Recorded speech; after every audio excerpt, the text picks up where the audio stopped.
Minutitos y empezamos.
Juliaron.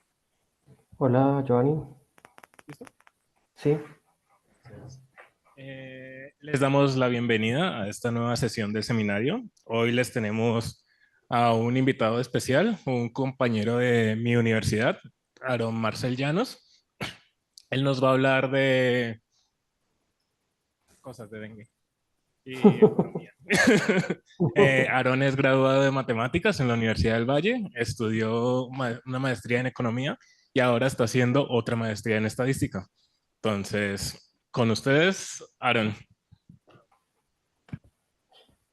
bueno, buenas a todos. Muchas gracias, Giovanni, la verdad, por la invitación.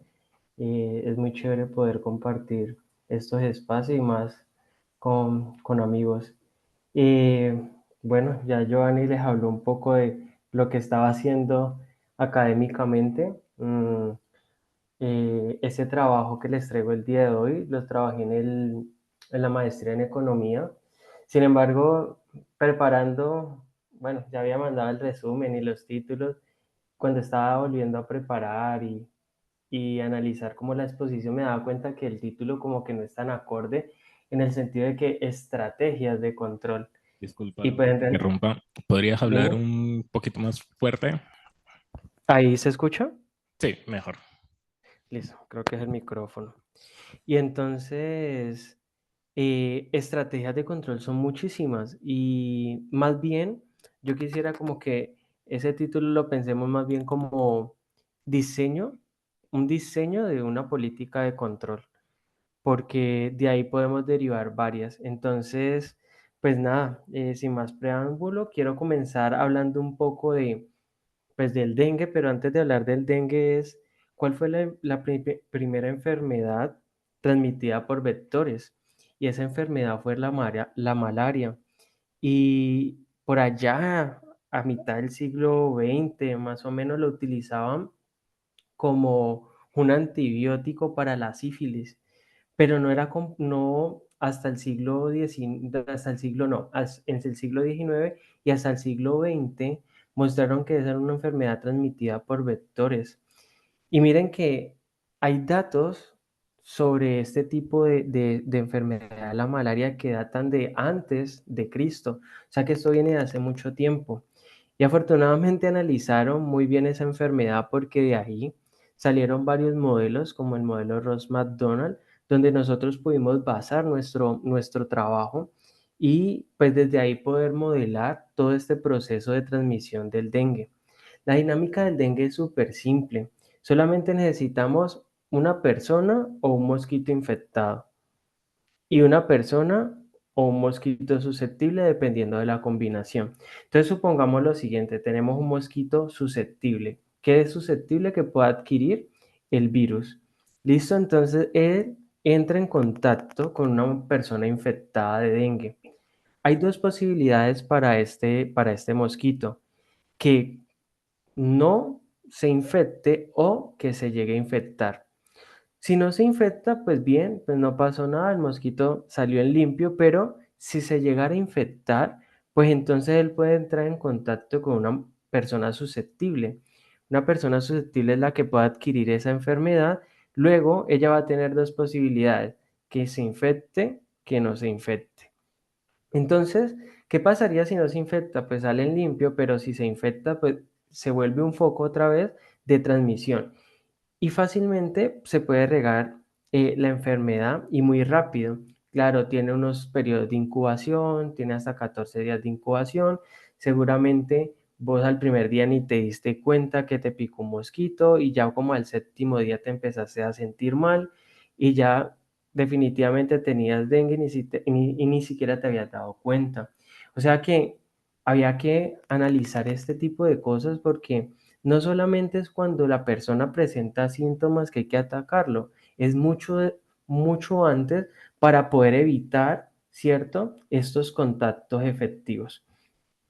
A nivel mundial, el dengue se ve en varios países. Ojo, aquí está pintado los países, no quiere decir que en todo el país se dé, porque necesitamos que el clima sea tropical, subtropical, para que se pueda reproducir y mire que notamos que casi toda Sudamérica tenemos tenemos contagios de dengue y algunos punticos en rojo indicándonos que se han presentado.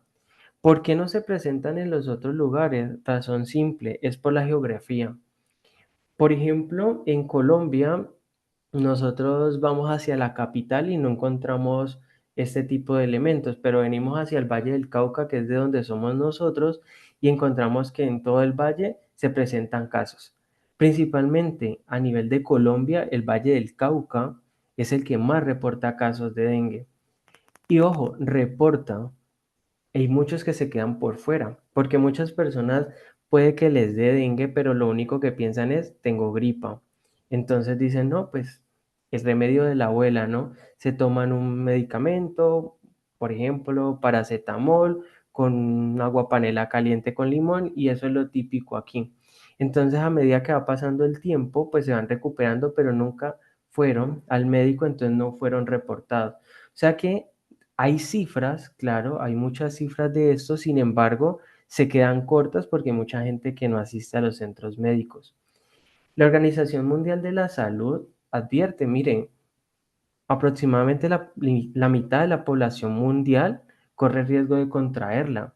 Además del 2000 al 2019 hubo un incremento muy grande.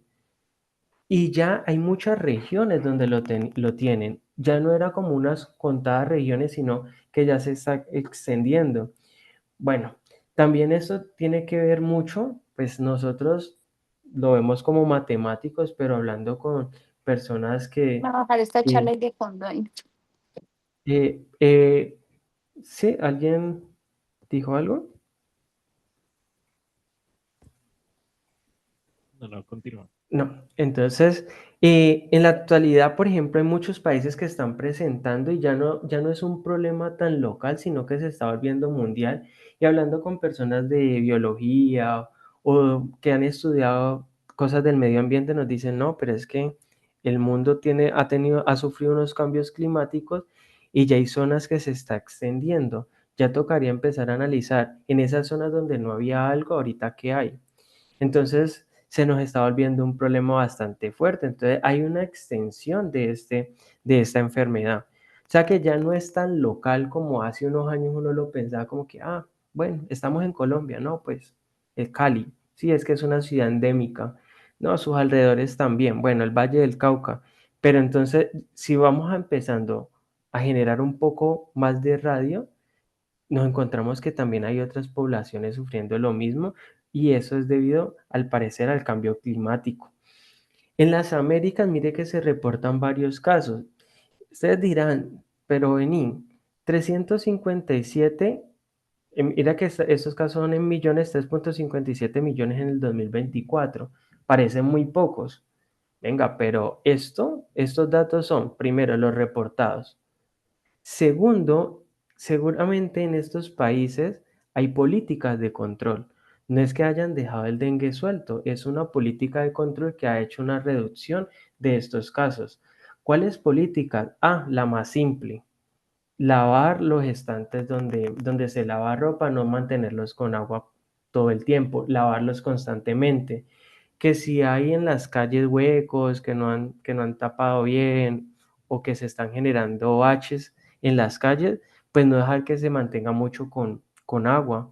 Claro, es que este mosquito, que es el del género Aedes aegypti, se puede reproducir en agua limpia como en agua sucia. O sea que un florero que uno tenga en la casa se puede estar reproduciendo. O sea que hay varias políticas de control que sí están haciendo en los diferentes países.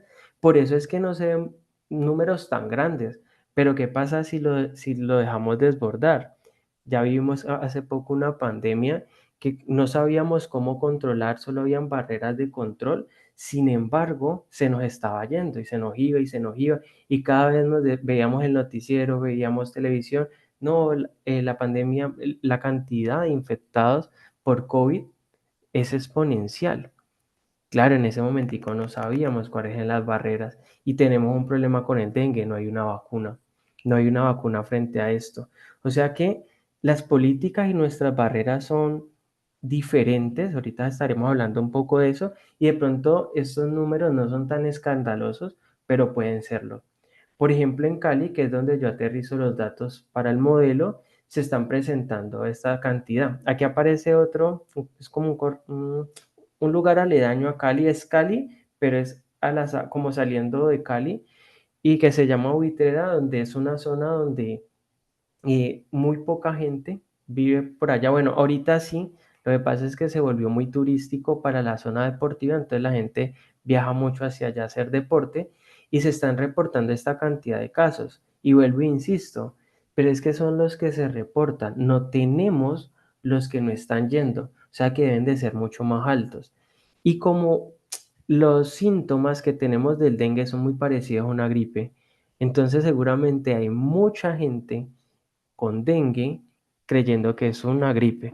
Por eso es que llega un momento que se nos sale de las manos, dejamos de ser endémico, pasamos a una barrera de epidemia y empezamos acá en Cali, por ejemplo en Cali, a decir, miren, tenemos que fumigar, mire, hay que hacer esto y empiezan las propagandas en la radio, en la televisión, en los periódicos, en las redes sociales. Claro, se nos está saliendo de control. O sea que es algo fuerte para analizar, es un tema bastante bonito porque es un problema de nuestro día a día, por lo menos por acá, que nosotros quisimos abordar. Coger esa prosa de cómo se generan esos contagios de dengue y llevarla a una ecuación. Parecíamos como si estuviéramos enseñando funciones y diciéndole a un estudiante, mire, las funciones se pueden escribir de esta forma y nosotros ahorita estamos en un contexto donde estamos la prosa y la tenemos que llevar a unas ciertas funciones, obviamente con una escala diferente. Los costos en Santiago de Cali, aproximadamente, estos son valores aproximados que se generan por una persona que contrae esta enfermedad. Pensemos en atención ambulatoria. Solamente fue al centro médico, dijo, mire, estoy indispuesto, lo atendieron, le dieron medicamentos, quizá le aplicaron algo, quizá no, o solamente le dijeron, no, mire, al parecer es dengue, tómese estos medicamentos, tenga su incapacidad y listo. Esos son 312.000 pesos colombianos, que en dólares estadounidenses serían 72.8 dólares. Claro, si hacemos la comparativa del peso colombiano al mexicano, de pronto ustedes dirán, no, pero tampoco es mucho.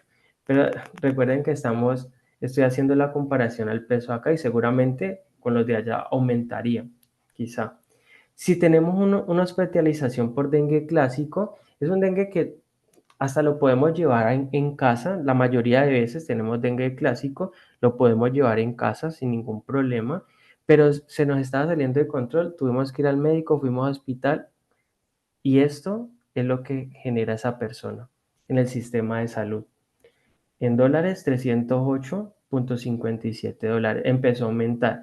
Y si vamos al dengue grave, que ese, claro, son menos los casos que se reportan, pues tenemos otro problema, que los costos son demasiado altos por una persona.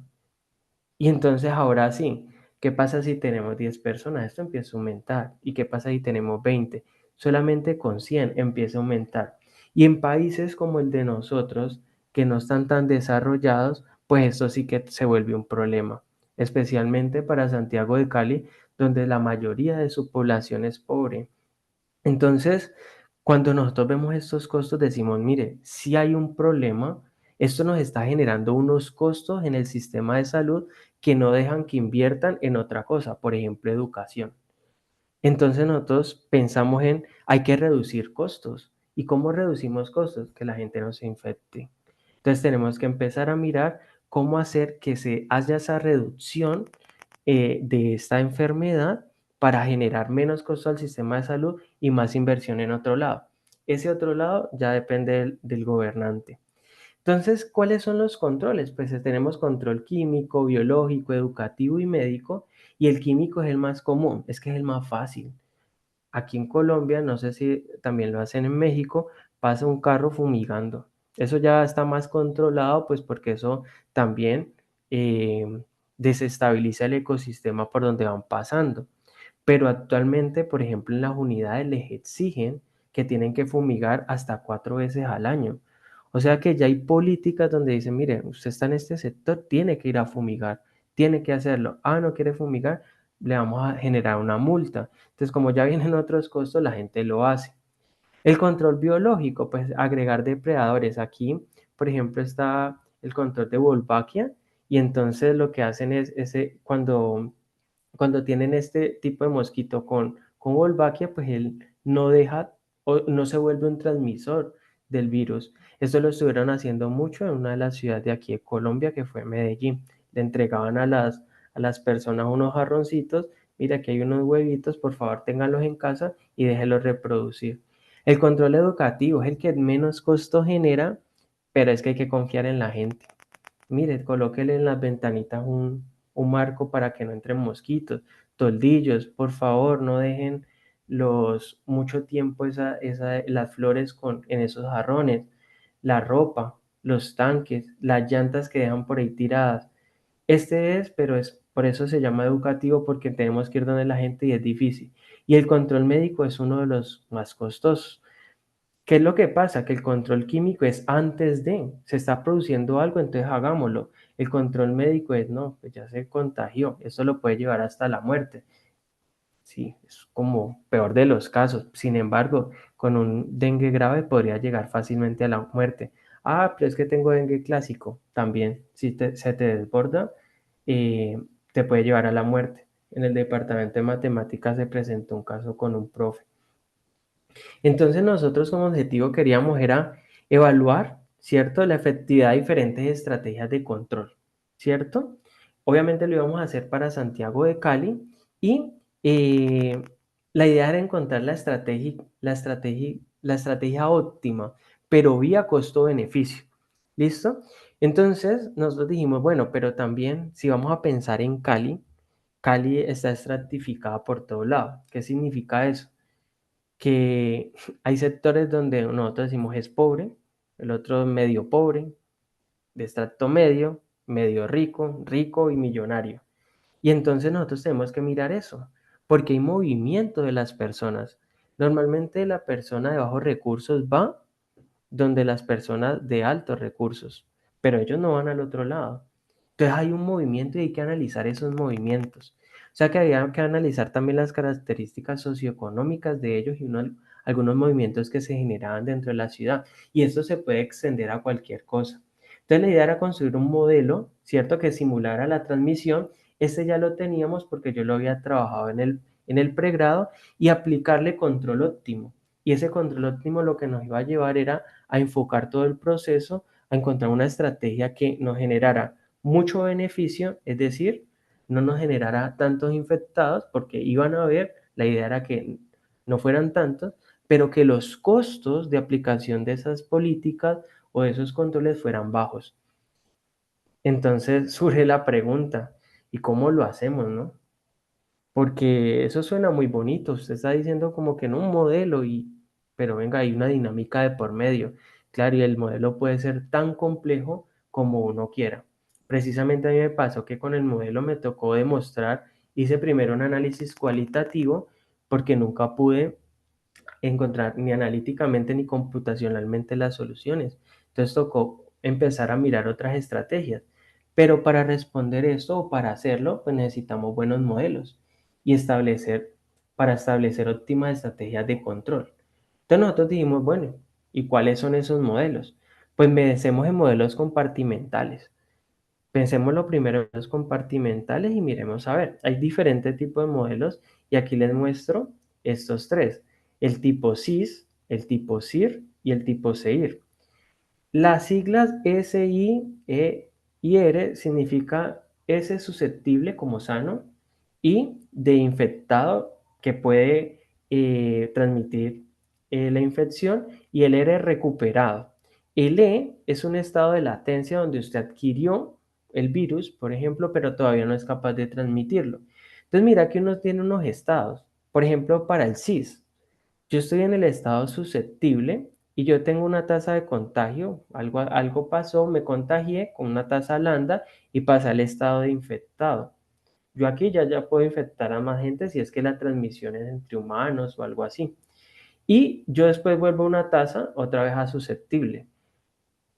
Esa podría ser un buen modelo, pero es bastante corto. Nosotros En este documento que estábamos escribiendo, trabajamos con un modelo SIR. SIR para los humanos y SI para los mosquitos, que era el vector. Y en este caso, pues SIR pasa de un estado a infectado y de infectado a recuperado y cada uno iba a tener sus tasas. Pero quiero hacer la aclaración. Muchas características interesantes pueden ser incorporadas. O sea que cada vez podemos hacer más complejo el modelo al tratar de adquirir parámetros de la misma dinámica. Es bastante difícil, pues, después analizar modelos tan complejos. Entonces nosotros comenzamos con un modelo SIR y después pensamos en generalizarlo. En este momento no lo hemos hecho, pero pensamos en este modelo pensando en que el dengue tiene 5 cepas. Y si vos te recuperas, y vamos a pensarlo como si fuera para una sola cepa, te recuperas y no te volvés a contagiar de ella. Si queremos tener todas las cepas, el modelo nos tiene que cambiar un poco porque él se vuelve a recuperar, se recupera, pero se vuelve susceptible a las demás, que eso es lo que pasa en la vida real. Te vuelve más débil a las demás, pero te recupera y te vuelve inmune de la que adquiriste. Por eso es que cada vez que alguien se va contagiando de dengue, pues cada vez que vuelve y se contagia más bien, pues es más difícil la recuperación y pues los síntomas son mucho más fuertes. Entonces nosotros vamos a trabajar para los humanos un modelo SIR, donde vamos a pasar de susceptible, es decir, que esté sano, a un estado de infectado, que pueda transmitirlo, y después a recuperado. Entonces pensemos en una sola cepa. ¿Listo? Entonces ya con esto, nosotros dijimos, bueno, ¿qué modelo vamos a crear? Entonces vamos a crear un modelo que los humanos se comporten de forma SIR, susceptible, infectado y recuperado, y los mosquitos de forma SI, susceptible e infectado. ¿Por qué los mosquitos de esa forma? Simple, porque ellos tienen un periodo de vida muy corto. Es más, un mosquito puede nacer, vivir y morir en tu casa fácilmente. Ellos no tienen tampoco mucho movimiento, su rango de movimiento es muy corto, entonces uno puede pensar como que no, mire, si vamos a analizar el dengue en 30 días, porque tampoco lo podemos analizar a 80, 90, 120 días porque no es viable, entonces seguramente dejemos a los mosquitos quietos en un sector. Entonces vamos a pensar en 2 zonas. Entonces ya al pensar 2 zonas, creamos un modelo para cada zona y se nos vuelve un modelo metapoblacional de 2 zonas. Y entonces, obviamente, vamos a pedir que esas zonas estén conectadas. Entonces, vamos a tener 2 zonas, zona 1 y zona 2. Lo que sí vamos a tener es que la población de humanos y mosquitos va a permanecer constante en el tiempo. Debido a los desplazamientos de las personas, porque pues vamos a tener 2 zonas y van a estar conectadas, es porque las personas se van a poder movilizar, pues vamos a considerar esos unos tiempos de permanencia de los humanos. Las tasas de natalidad, mortalidad y recuperación en humanos, vamos a suponerla igual en ambas zonas. Esto no tiene por qué ser así, solamente que por facilidad lo tomamos. Y la tasa de natalidad y mortalidad en los mosquitos, también las mismas en ambas zonas. Los mosquitos los vamos a dejar propios en su zona, ellos no van a tener movimiento, entonces por eso no identifico desplazamiento de ellos. Y entonces ya con esto, pues entonces nosotros vamos a mirar cuáles entonces serían nuestras variables del modelo. Vamos a tener la variable SHI, IHI y RHI, que van a representar la proporción de humanos susceptibles, infectados y recuperados, respectivamente, de la zona I. Entonces, zona 1 y zona 2 en este caso. Y vamos a considerar para los mosquitos SMI e IMI, que es la proporción de mosquitos susceptibles de la zona I y los mosquitos, proporción de mosquitos infectados de la zona I. Y entonces ya tenemos cuáles van a ser nuestras variables, pero necesitamos nuestros parámetros. Y vamos a tener los siguientes parámetros. Beta HI y beta MI van a ser las tasas de contactos efectivos de humanos susceptibles y un mosquito infectado y de mosquito susceptible y un humano infectado respectivamente. El mu va a ser la tasa de natalidad y mortalidad en los humanos. Gamma va a ser la tasa de recuperación en humanos, delta va a ser la tasa per cápita de natalidad y mortalidad en los mosquitos, y este es el elemento que nosotros le empezamos a dar prioridad, el movimiento. porque no tendría sentido hablar de un modelo metapoblacional si ellos no están conectados. Entonces, trabájelos por separados y ya. O sea que este es el que nos va a dar el movimiento de las personas. Y nosotros lo denominamos como el tiempo de permanencia de un humano en la zona I, en la zona J. Ya con esto, nosotros podríamos pensar, bueno, ¿cómo generamos ese modelo? Entonces, nosotros analizamos el modelo Ross-McDonald y dijimos, podemos generar una dinámica. Pero entonces, como vamos a tener movimiento, la población no va a ser la misma en la zona 1, en la zona 2, en cada instante de tiempo.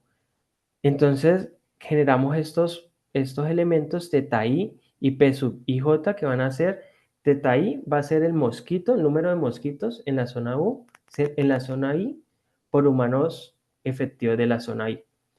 Y los P sub IJ es la proporción de personas efectivas, es la proporción de personas a que se puede infectar.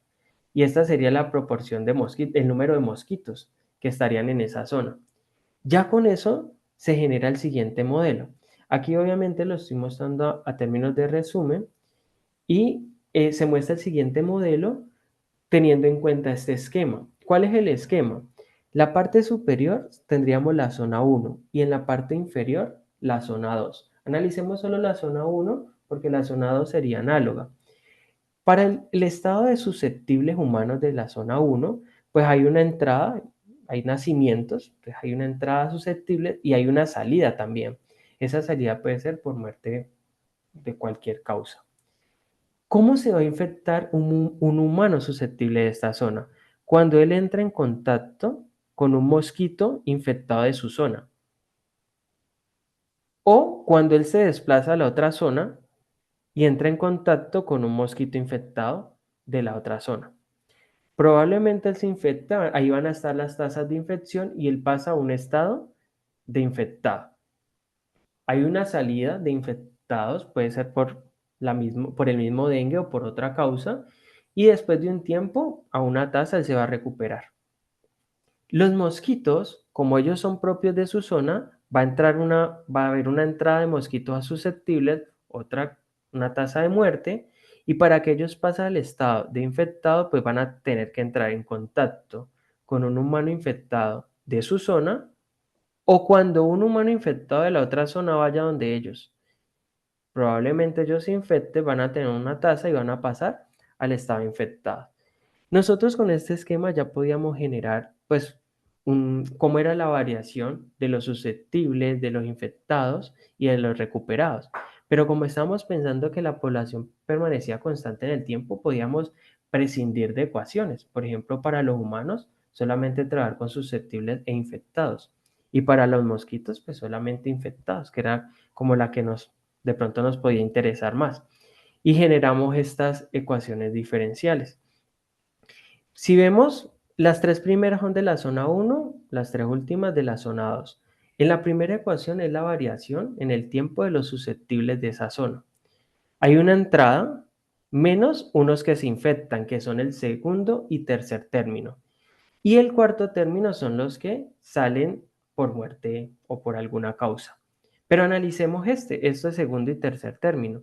Mire que en el segundo término aparece SH1 multiplicado por IM1. Ahí es donde entran en contacto ese un humano susceptible con mosquito infectado. Ley de acción de masa. Teta 1, el número de mosquitos en esa zona en ese instante. Beta sería la tasa de infección y el Q11 sería el tiempo de permanencia de esos humanos de la zona 1 en la zona 1. Y el siguiente término, que sería el tercero, sería otra vez el contacto que se produce entre los susceptibles humanos de la zona 1 con los mosquitos infectados de la zona 2. La cantidad de mosquitos que sería teta 2. El beta, que sería la tasa de infección, y el Q1 o 2, que sería el tiempo de permanencia de los humanos de la zona 1 en la zona 2. Y entonces, pues para ver la variación de los infectados, pues tomamos el segundo y tercer término, menos los que se mueren por alguna causa y menos los que se recuperan. Asimismo hacemos con los mosquitos, una tasa de infección, la población de humanos efectiva, la población de humanos infectados Y aquí estarían los susceptibles, los mosquitos susceptibles, que lo dejamos en términos de los infectados. Entonces miren que aquí está cuando entra en contacto con un humano infectado de la zona 1 y cuando entra en contacto con un humano infectado de la zona 2. Con esto, a estos dos términos le restaríamos los que se mueren, los que ya salen de este mundo. Y así hacemos con los otros. O sea que pareciera que todo funcionara bien. La cuestión es que el modelo era bastante grande. Y entonces computacionalmente, en el momento que yo iba a hallar los puntos de equilibrio y demás, pues no daba. El computador que yo tenía en ese momentico no daba. Y me tuve que dar a la tarea de buscar cómo probar esos puntos de equilibrio, que habían existencias y demás. Pues a este modelo se le hizo un análisis cualitativo, se muestra la región de interés biológico, que si el R0 es menor que 1, el punto de equilibrio libre de enfermedad es asintóticamente estable. Y claro, nosotros empezamos a indagar sobre eso y dijimos, pero es que tenemos modelo metapoblacional. Hay conexión, o sea que sí había conexiones entre ellas y empezaba a generarse otros elementos extra. Esos elementos extras los podemos encontrar en este artículo, que es el que yo he publicado con la profesora Eliana Arias del Departamento de Matemáticas. Y pues ahí está con más detalle un poco más el modelo, porque pues tenía que pasar por el modelo primero pues para poder hablar de lo que iba a hacer. Porque la idea es aplicar políticas de control. Ya teníamos el modelo, pero ¿y las políticas de control dónde quedaron? Pues no sé si recuerden que en la pandemia hablaban mucho del número reproductivo básico. El número reproductivo básico es aquel elemento que nos indica si yo incluyo a una persona infectada en una población de susceptibles, en proporción cuántos me va a infectar. Entonces, ¿qué creen? Que el R0 tiene que ser menor que 1 para que no se generen tantas infecciones. Entonces, ¿qué hacían con el COVID? Ah, listo, necesitamos que el R0 sea menor que 1.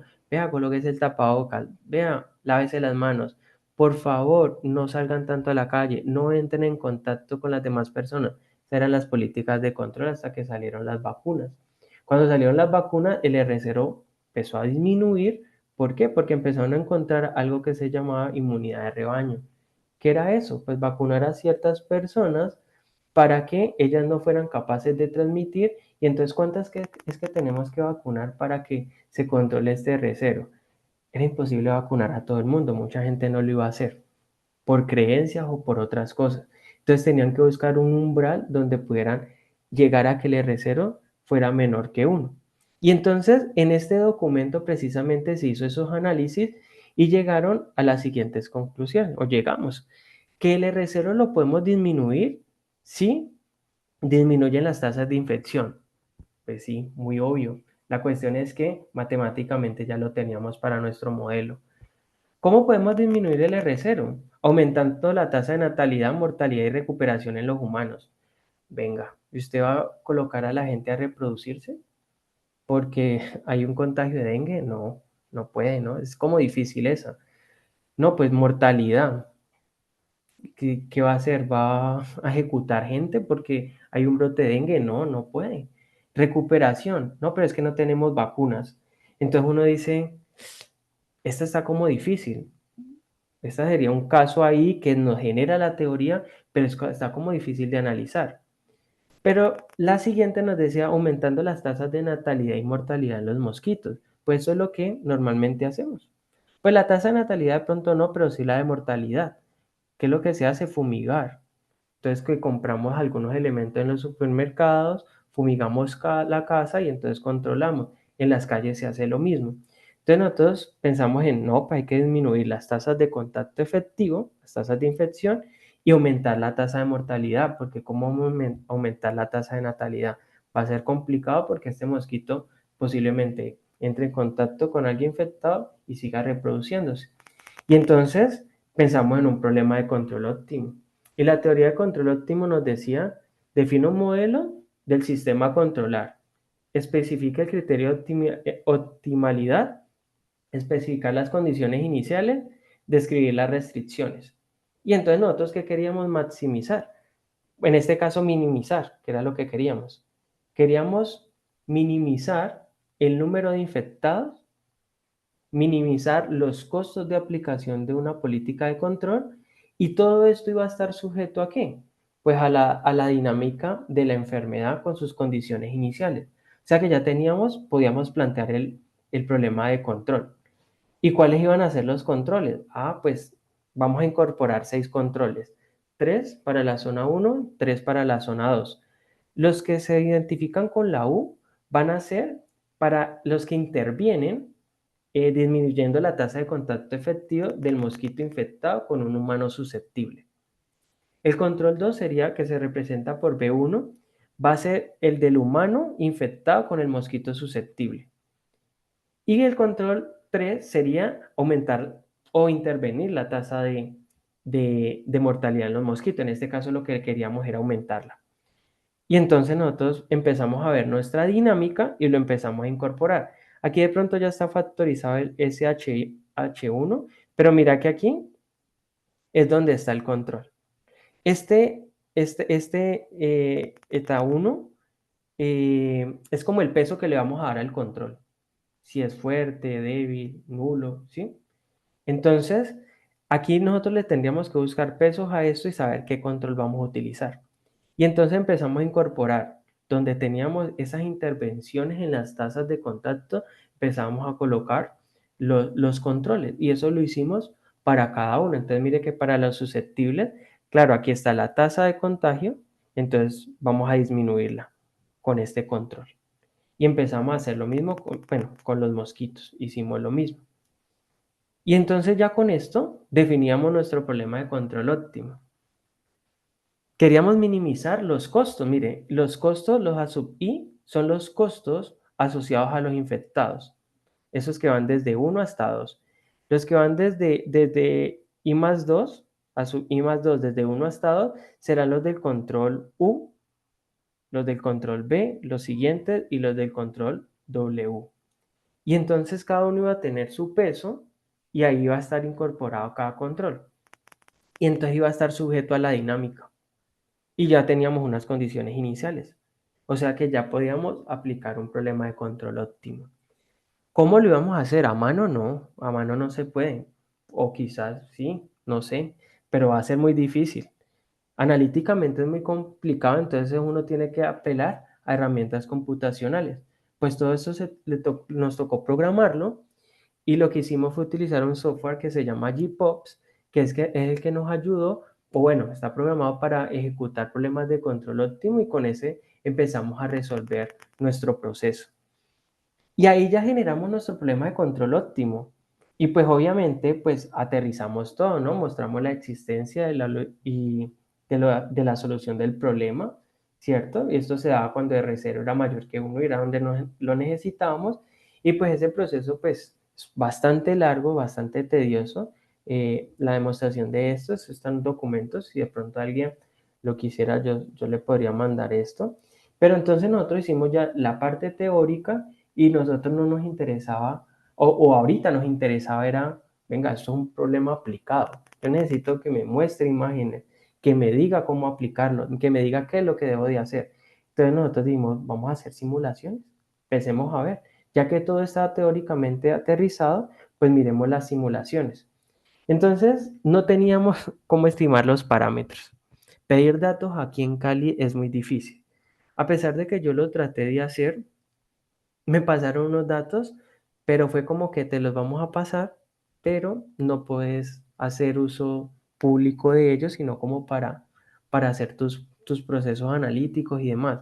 Entonces como que estaba muy impedido sobre eso. Entonces dijimos, no, pues la profesora Lilian Sepúlveda, ella había estimado los parámetros para un modelo tipo SIR y ella era conocida de nosotros, de nuestro grupo de investigación, entonces preguntamos cómo lo hizo, analizamos si encajaba para nuestros modelos, obviamente sí, porque era un tipo SIR y el de nosotros era SIR en cada zona, y entonces tomamos esos valores para poder hacer las simulaciones.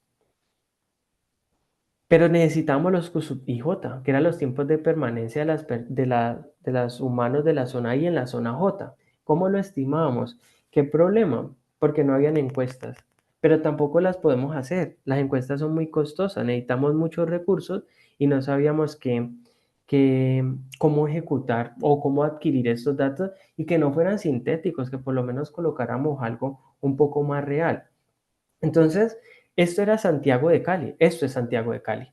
Santiago de Cali, tras de que está estratificada por estratos 1, 2, 3, 4, 5, también está delimitada por sus barrios, pero también está delimitada por sus comunas. Entonces, donde dice 1, hay muchos barrios. Donde dice 2, hay otros barrios. Y entonces, pues en ese tiempo, porque ahorita ya ha cambiado esto, ya han cambiado esta parte de las comunas. Entonces, nosotros empezamos a ver, bueno, por comuna hay algo, hay unas casas. Lamentablemente, en la misma cuadra hay casas con extracto 1, 2, 3 y 4 y hasta 5. O sea que eso se nos vuelve un problema, porque no podríamos decir que el barrio tiene extracto tal, pues la comuna menos. Y entonces tenemos que analizar qué información podemos encontrar por ahí para poder saber esa partición. Pues lo que nosotros hicimos fue encontrar el extracto moda. ¿Listo? Pues el extracto moda sí lo podemos tener por zona. Y especialmente esa zona, mire que la zona 1, el extracto moda 4, 5 y 6. Y esa zona son las zonas donde habitan la gente de mayor recursos económicos en la ciudad. Claro, en otras zonas también hay gente de muy buenos recursos, pero predominan los de bajos recursos. Y claro, si nosotros vemos al lado derecho del mapa, encontramos esa zona que es el distrito de Agua Blanca, en Cali. Y casualmente las personas de esta zona son las que trabajan en la zona azul. ¿Por qué? Porque muchos de ellos son obreros, muchos de ellos trabajan en el servicio doméstico, muchos de ellos trabajan en las guarderías de la parte de la zona rica. Entonces veíamos que había un movimiento. Y entonces nos dimos el trabajo a saber, ¿será que hay una encuesta que hayan algún día hecho? Y casualmente la universidad, en un proyecto que hizo con la alcaldía, se dio cuenta que sí lo habían hecho. Nos dimos cuenta que sí lo habían hecho con el programa de ingeniería civil. Entonces ellos habían hecho una encuesta destino-origen donde podían saber esta persona hacia dónde se dirigía. Pero ella solamente nos decía el barrio hacia donde se dirigía. Entonces nosotros teníamos que coger a cada barrio y colocarlo en su comuna. Entonces organizamos las bases de datos y estimamos esos tiempos de permanencia. ¿Qué fueron estos? Sí, son muy parecidos. Sí, quizás sí, sino que en estas zonas, ¿qué pasa en la zona de la comuna 22? Claro, es una gente donde vive gente muy adinerada, pero también hay gente muy pobre, entonces también hay desplazamiento. ¿Y qué pasó? Que mire que la zona centro de la ciudad quedó en la zona 1 y pues allá es donde se mueve el comercio. Entonces por eso es que quedaron muy parecidos los tiempos de permanencia. Entonces ya con los tiempos de permanencia tendríamos que definir los controles. Los controles, vamos a tomar solamente dos controles, los B y los W. Entonces los B serían lo vamos a considerar como repelente y los W como insecticida. Y vamos a tener tres efectividades, nula, baja y alta. No le puede incluir más a esto, pero solamente trabajamos con esta y codificamos esto. Por ejemplo, si me dan la estrategia 0112, me estaban diciendo que a este control lo iba a anular, a este B1. Ah, recuerden B1 que era acá, B1. Humanos infectados con mosquitos susceptibles. O sea que vamos a estar pensando en los humanos infectados. Ahora, W1. Ah, mira, tiene un 1. O sea que ahí vamos a aplicar un insecticida con efectividad baja. B2. Vamos a aplicar un repelente a la población con efectividad baja. Y por ejemplo, este W2 tenía un 2 aquí, entonces nos indicaba que era una efectividad alta. Vuelvo, insisto, estos son valores sintéticos.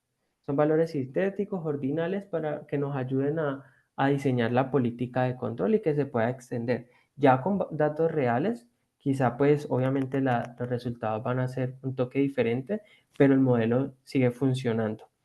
Y entonces veíamos los costos marginales asociados a los humanos infectados, los tomaremos como 10.000.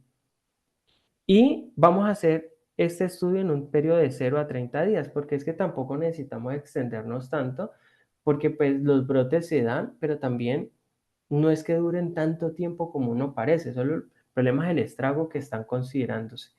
Y en ambas zonas vamos a considerar el 90% humanos susceptibles, 0,1% infectados y el 0,3% de los mosquitos infectados. Y entonces empezamos a hacer simulaciones. Y la primera que hicimos fue, ¿qué pasa si no tengo control? ¿Qué pasa con esta población? Entonces empezamos a analizar la población y aquí la línea negra nos va a generar por día los infectados de la zona 1 y acá los de la zona 2. Y la curva roja sería la acumulada. Y vemos que ella empieza a subir, a subir, a subir, a subir, a subir. Entonces dijimos, listo, al parecer sí se va a generar una infección al momento que vamos avanzando en el tiempo. Esto no es nuevo, esto ya lo sabemos. Pero entonces, ¿cómo la evitamos?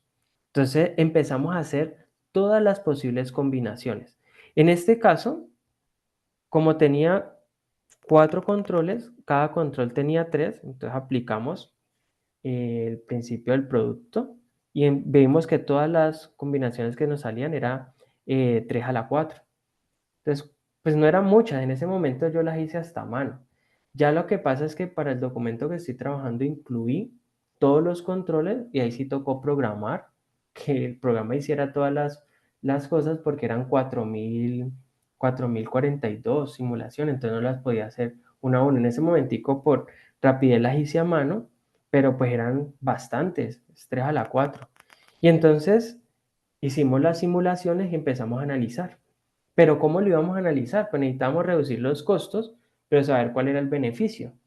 ¿Qué es el beneficio? Pues la gente que yo tengo comparada con el tiempo inicial, cuánto puedo reducir, ¿no?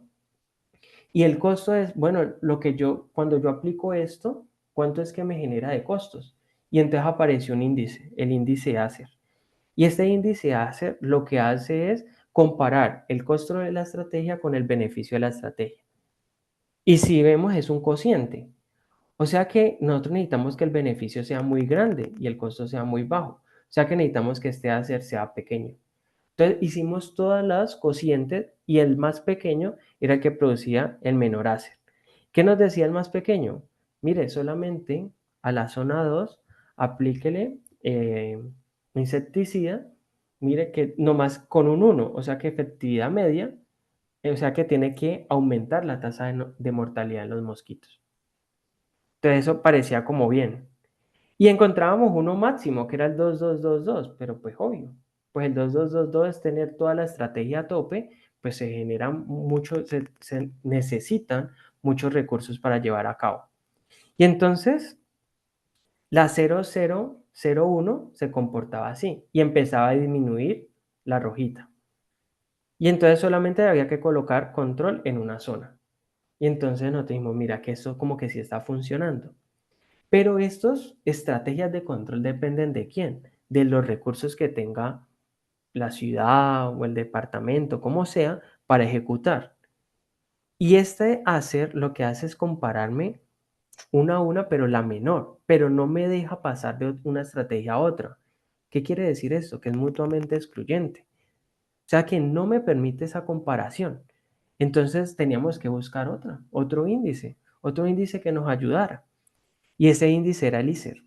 Este sí me dejaba saltar de estrategia a otra, no era mutuamente excluyente, por el contrario me las comparaba y me decía que el ICER necesitábamos otra vez el más pequeño, nos indicaba que colocara un control en ambas zonas, aumentando la tasa de mortalidad de los mosquitos, pero a un nivel de efectividad medio. Ah, ok. O sea que esa era la mejor estrategia. Ahorita, si yo quiero saltar de una a otra, sí. Vos tenés que comenzar con esa y si querés saltar a otra, no puede ser a cualquiera. Tiene que ser a la siguiente. Y era la 0112. ¿Qué nos decía la 0112? Hay que aumentar la tasa de mortalidad en los mosquitos. En la zona 1, con efectividad media. En la zona 2, con efectividad alta. Pero esa tasa de contactos hay que intervenirla en la zona 2. Hay que disminuirla con un control de efectividad media. ¿Y cómo se leería esto? Pues esto se lee que por una unidad de beneficio yo voy a generar un costo de 2.722. Ustedes dirán, como alto, ¿no? Por un beneficio. Digo, bueno, pero también tenemos datos sintéticos, ¿no? Entonces, pues estos son números que podemos interpretarlos así teóricamente, pero seguramente en la práctica aquí se van a presentar otras cosas. Pero de pronto yo quiero, también yo tengo más plata. Yo digo, no, pues hay recursos y yo necesito acabar con esto rápido. Ah, entonces yo puedo saltar de la 0101 a la 1212. Mire que los controles ya quedan activos todos, cambia, pero mira que no sé si el beneficio que me genere a este costo sea lo que yo quiero, porque esta por una unidad de beneficio son 2.722. Acá por una unidad de beneficio son 2.855. Y ahí ya entra el ente de salud pública a evaluar si de verdad saltamos a una o a la otra. Pero no es saltar a la que uno quiera, es saltar a las adecuadas. Y las gráficas que se generan con la 0101 es esta. Mire que cada vez más pequeñita. Y si vemos el tiempo en días, mire que después del día 15 esto ya está resuelto en ambas zonas. Ah, y si analizamos la otra, también. Mucho antes, miren, se va a ver mucho antes, solo que no las tengo la misma diapositiva, que empiezan a disminuir, ¿no? Buenísimo. Encontramos forma o un modelo matemático que nos optimiza esos costos, los minimiza en este caso, y minimiza el número de personas infectadas. ¿Qué faltaría hacer? No, pues tomemos datos reales. Y aquí es donde uno empieza a patinar, ¿no? Cuando ya está en la academia o no, y cómo encontramos esos datos reales y cómo lo hacemos, si es tan complicado hallarlos, ¿no? Entonces, como conclusión a este trabajo, pues se propone un modelo de control óptimo. La idea es que se reduzca al mínimo la proporción de individuos infectados. Se demuestra analíticamente la existencia y caracterización de estas políticas. Identificamos comunas con su estrato socioeconómico. Quizá actualmente cambie un poco porque pues Cali ya ha cambiado bastante y ahorita hay unas nuevas políticas aquí. Se analiza el índice ACER. El ACER me dice cuál es la estrategia que me produce mayor beneficio a menor costo. Es una estrategia donde yo puedo ejecutarla solamente durante todos los 30 días, una sola, tengo que hacerla. Y pues me dice, mire, no es tan costosa, pues, o no es tan complicada, es solamente intervengo una zona. ¿Qué zona? Pues la más grande, la más grandecita. Y en términos de costo-beneficio, en términos del ISER, cuando yo quiero saltar, yo sí lo puedo hacer y encuentro estrategias. Y entonces ella me va a producir un costo adicional por cada estrategia que yo quiera ejecutar. O sea que teníamos dos índices. Uno, donde yo no pueda saltar de estrategia, otro, donde sí lo pueda hacer. Y esto que está aquí, esta conclusión era la fuerte del trabajo. Porque la gente de salud pública no le va a interesar. Usted tiene un modelo. ¿Y para qué? A mí dígame cómo lo utilizo. No, mira que él te puede predecir o le puede decir tal cosa. Ah, ahora sí me interesa. Venga, ¿cómo le colocamos datos a estos reales para ver si se ajustan a lo que estamos haciendo? Y pues ese era como el trabajo. Aquí están como las referencias más usadas. Este fue la tercera referencia, la del documento que ya habíamos publicado. La otra era como para saber un poco del dengue aquí en Colombia, las cifras en Cali. Este cuarto es un libro donde nosotros estuvimos leyendo un poco lo de control óptimo para saber cómo podíamos ejecutar ese problema de optimización. También con este primer documento, ahí fue que empezamos a mostrar cómo mostrábamos teóricamente la existencia de soluciones, la elaboración de la encuesta origen que hizo la Universidad del Valle. Este de Sepúlveda es un artículo donde están los parámetros del modelo CIR. Y estos dos últimos era ya cómo entender esto de costo-efectividad, saber cómo lo ejecutábamos, saber cuáles eran las herramientas que teníamos y ahí encontrábamos que podíamos llevar a cabo este tipo de elementos. Y bueno, este es un trabajo que cuando yo estaba en el pregrado de maestría lo hice, pues no fue hace mucho, pero estuvo marcado en un proyecto de investigación donde yo era el joven investigador ahí. Eh, y pues yo hacía parte, ahorita de pronto estoy un poco alejado por trabajo y estudio, pero estaba vinculado a este grupo Movimat, que es un grupo de modelamiento biomatemático entre la Universidad del Valle y la Universidad Autónoma de Occidente. También pues hacía parte del grupo ANOPI, que es internamente de la Universidad del Valle, y pues gracias a ellos también por el proceso que ejecutaron sobre mí para poder yo realizar este trabajo. Y eso sería todo. No sé si hay preguntas. Muchas gracias, Aaron. ¿Alguien tiene alguna pregunta, duda, inquietud?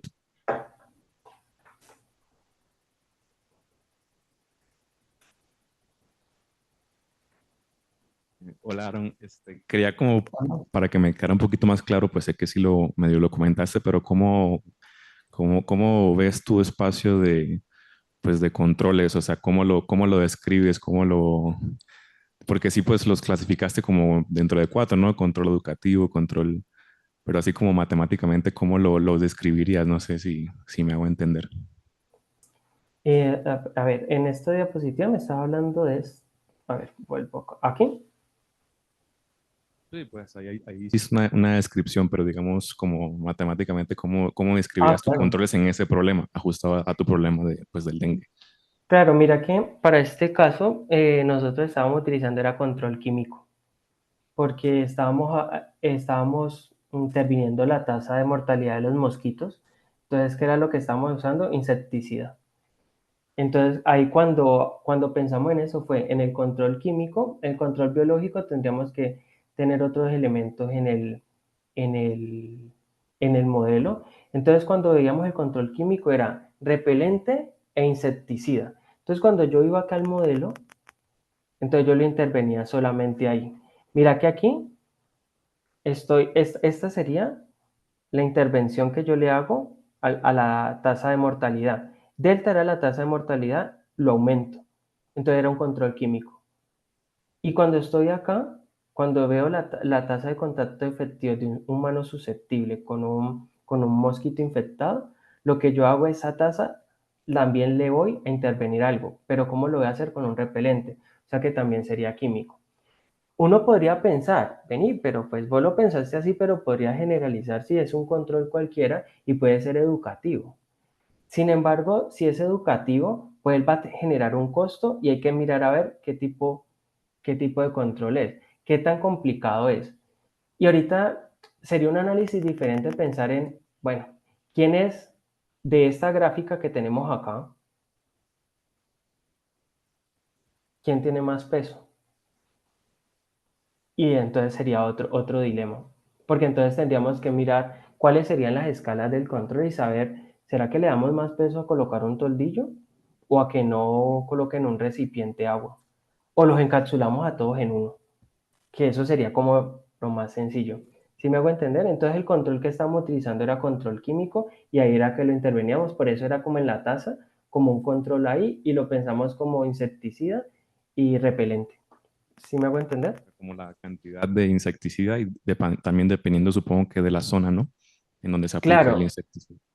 claro, y necesitaba la efectividad era porque, no sé si ustedes han visto cuando compran repelente, se aplican y en la parte de atrás dicen, se tiene que aplicar cada tanto. Y hay unos que dicen se tiene que aplicar cada 40 minutos, como hay otros que dicen se tiene que aplicar cada 3 horas.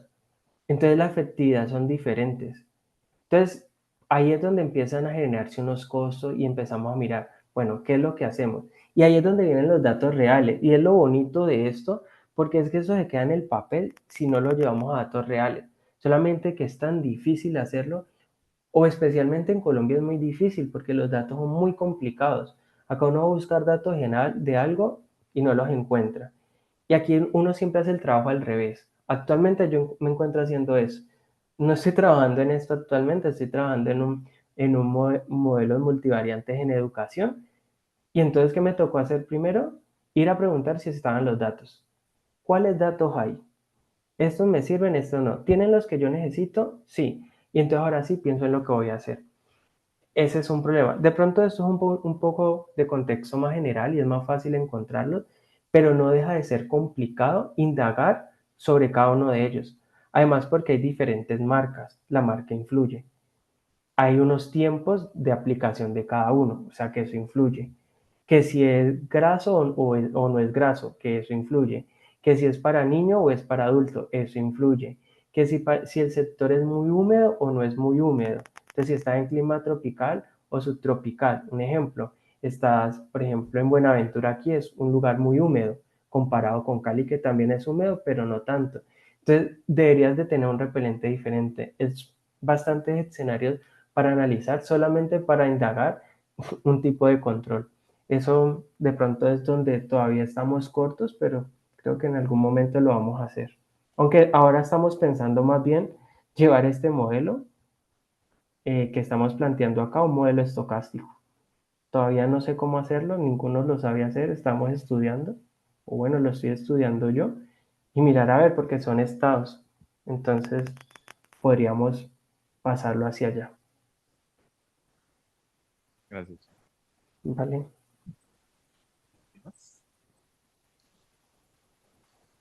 Bueno, ¿nadie más? No siendo más. Ah, ah, sí, hay otra pregunta. Sorry.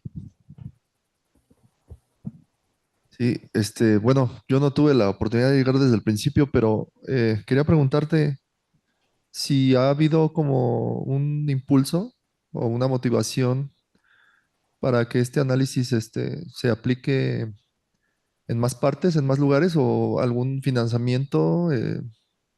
O sea, sí ha habido una respuesta positiva para que todo el análisis que se ha llevado a cabo eh, se pueda aplicar y haya de hecho financiamiento para ello por parte, no sé, del gobierno o de alguna otra empresa, no sé.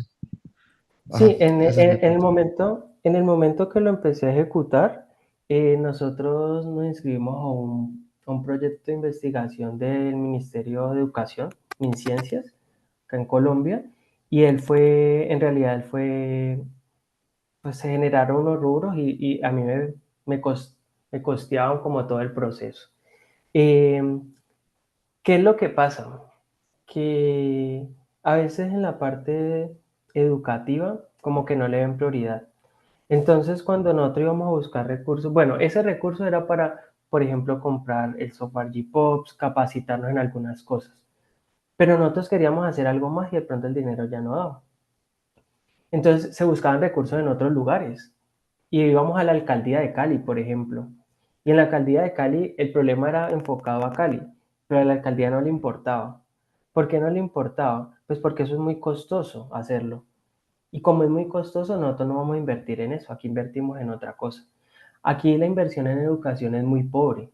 Por eso normalmente pues los estudiantes también migran a otros lugares, por ese tipo de cosas. Entonces, si la pregunta es, ¿el documento fue financiado? Sí, sí fue financiado. Y estaba enmarcado en un proyecto de investigación donde yo era joven investigador. Pero más de ahí, lo único que hice fue generar contactos con las personas de salud pública. Precisamente desde allá fue que evaluaron el documento, que le dieron el aval y todo, estuvieron muy contentos, pero también ellos se habían impedido, es como que, ven, pero eso está muy bonito, pero necesitamos muchos recursos y es complicado. Por eso toca generar las simulaciones con pocas cosas, los controles muy limitados, pensar en cosas muy limitadas, a ver si de pronto con un contexto de la vida real lo ejecutan, pero hasta ahora no lo hemos llevado allá. Por ahora es tratar de publicarlo para que ya sea como aceptado por la comunidad académica y ahí sí ya poder llegar un poco más aterrizado a un ente gubernamental o algo así. Ok, muchas gracias. ¿Alguien más? Bueno, ahora sí. Muchas gracias, Aarón, por tu presentación. Le agradecemos a Aarón, por favor.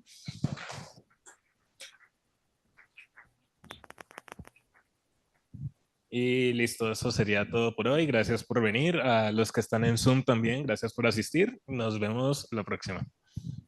Bueno, muchas gracias a ustedes, que estén muy bien.